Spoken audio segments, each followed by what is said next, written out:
Hello and welcome to this new video in the R Analytics course. In the previous video, we had looked at the DPLYR package.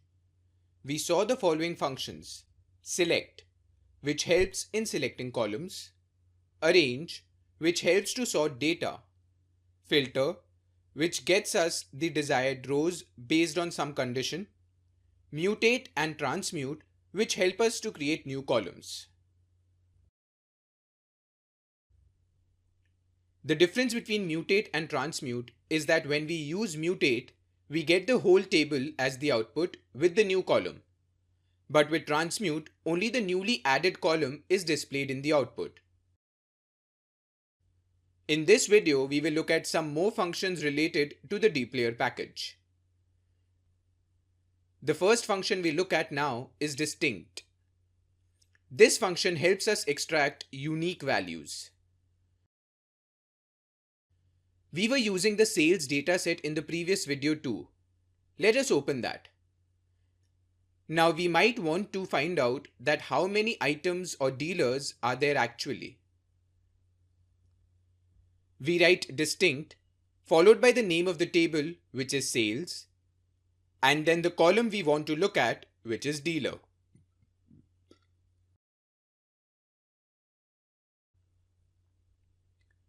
As we press enter, we see we get the names of the 5 dealers we had in the data set. Similarly, we can find out the items that we have. We see we have exactly 5 items that we deal in. Now, if we want to find out which dealer sells which item, then how do we go about it?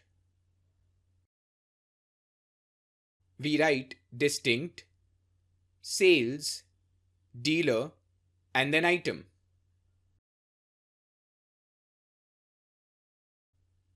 We can see the output we get for every dealer and the respective items they deal in.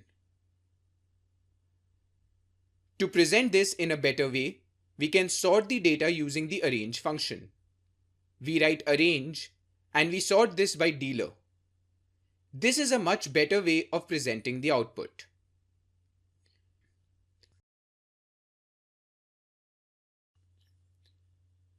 You may want to find out that whether the sales in all the months was good, or was there any month in which there were no sales made. So we write distinct, sales, and then month. The output shows us all the 12 months in the data set, which means we sold items in each and every month of the year. Next function we look at is summarize. This is an aggregate function. This function helps us generate various statistics for a variable like sum, mean, standard deviation, etc. Say we want to find out the total of quantity. We write summarize, name of the table, which is sales, and then create a new variable, say total, and put it equal to sum of quantity. As we press enter, we get the output.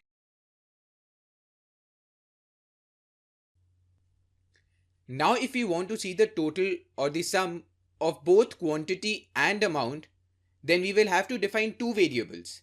So we write summarize, sales, total equal to sum of quantity, and a new variable t underscore amount as the sum total of amount. Upon pressing enter, we get the totals for both the variables in a table with their respective headers. If we also want to find out the total number of records that are there in the table, then we write summarize, sales. We then write R count, which stands for row count, and put it equal to n followed by blank brackets, which means all the rows.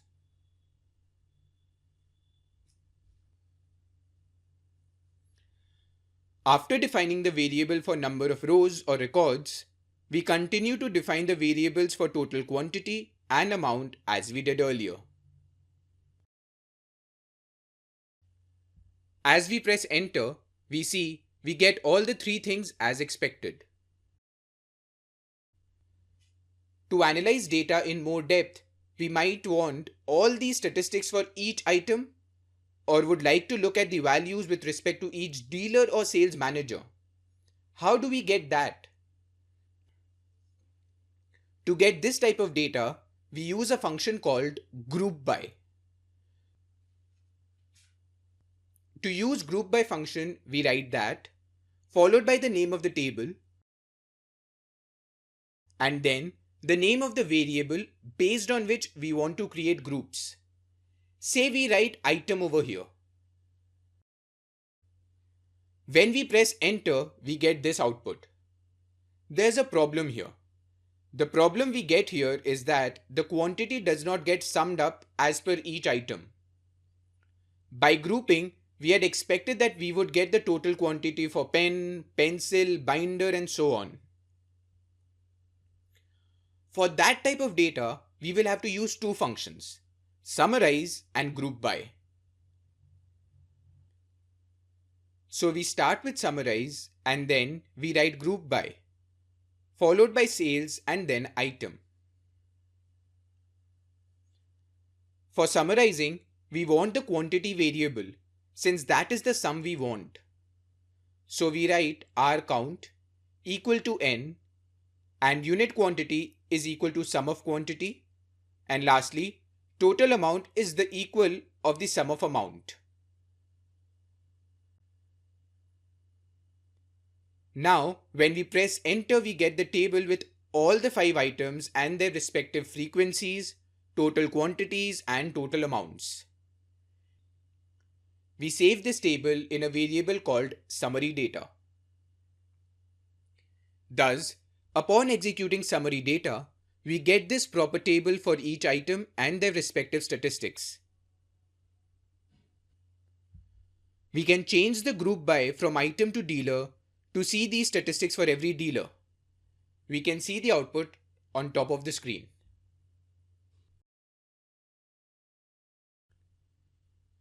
To get the data for every item for every dealer, we will have to group it by both the variables, like this.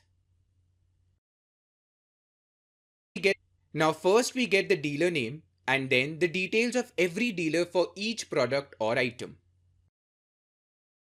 We can see that we have 4 entries for Gupta Book Depot since they deal in 4 items.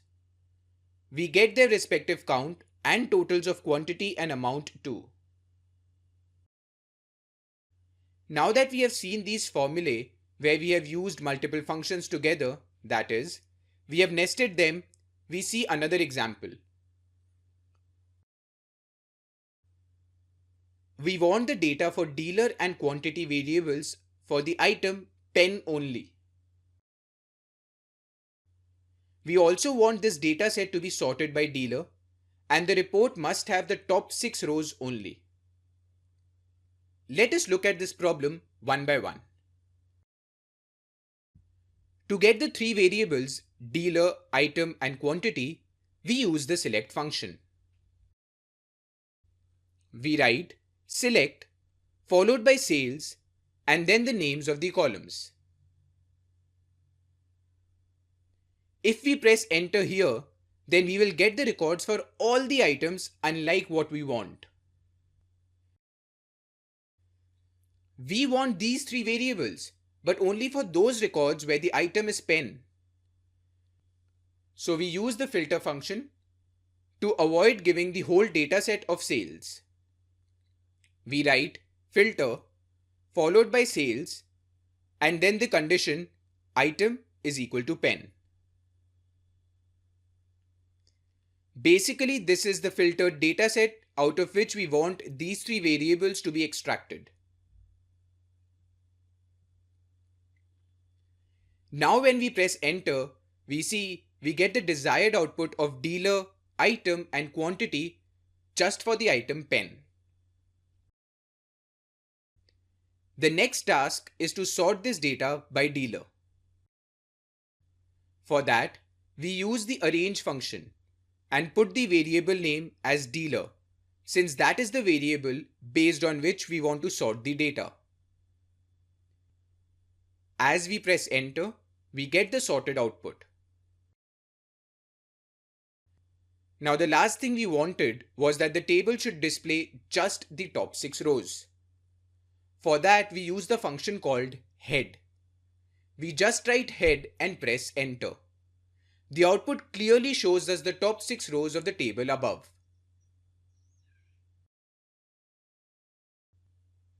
This is how we solve complex problems by nesting functions with one another. What if we wanted the first 10 rows or rows 10 to 20 instead of the top 6 ones? In that case, the head function wouldn't have worked. In such a situation, we would have used a function called slice. We will see that in a while.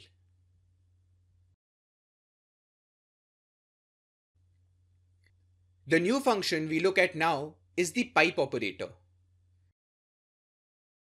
This function is a good alternative to nesting functions like we just did. This is also called chaining, since it creates a chain of functions. In this function, we write all the problem statements separately. To separate one problem from the other, we use the percentage greater than percentage symbol. Let us write the syntax for this function. We will first give the name of the data set, which is sales.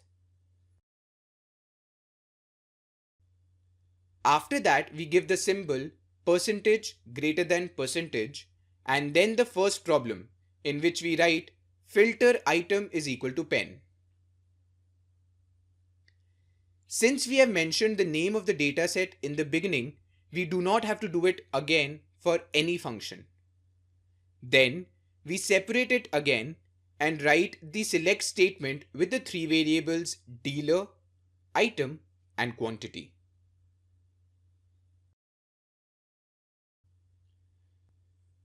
We then had to sort or arrange this dataset by dealer, and lastly, we want the top 6 rows, so we write head.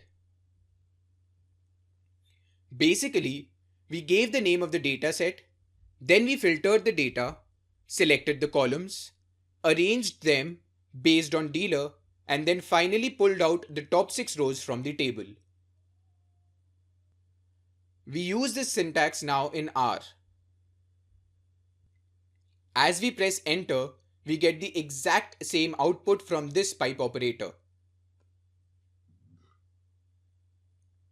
Thus, in simple terms, for pipe operator, we mention the name of the dataset first and then write all the functions we want to use by separating them using the symbol percentage greater than percentage.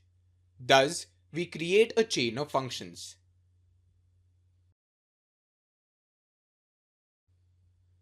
There is something called the in operator in R. This operator is an alternate to the OR operator. We had used the OR operator in the filter function when we had to give multiple conditions on the basis of which rows had to be selected.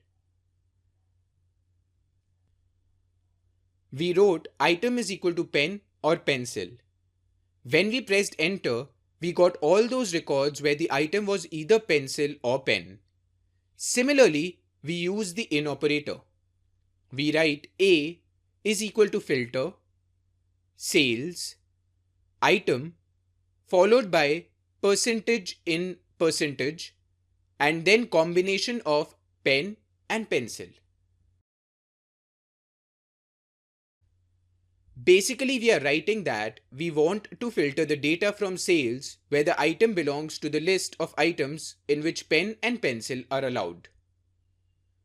Upon executing A, we get the same table as we did with the OR operator. The last function we look at is slice. Suppose we filtered the data on the basis of the item being pen only. This gives us the filtered rows based on a condition.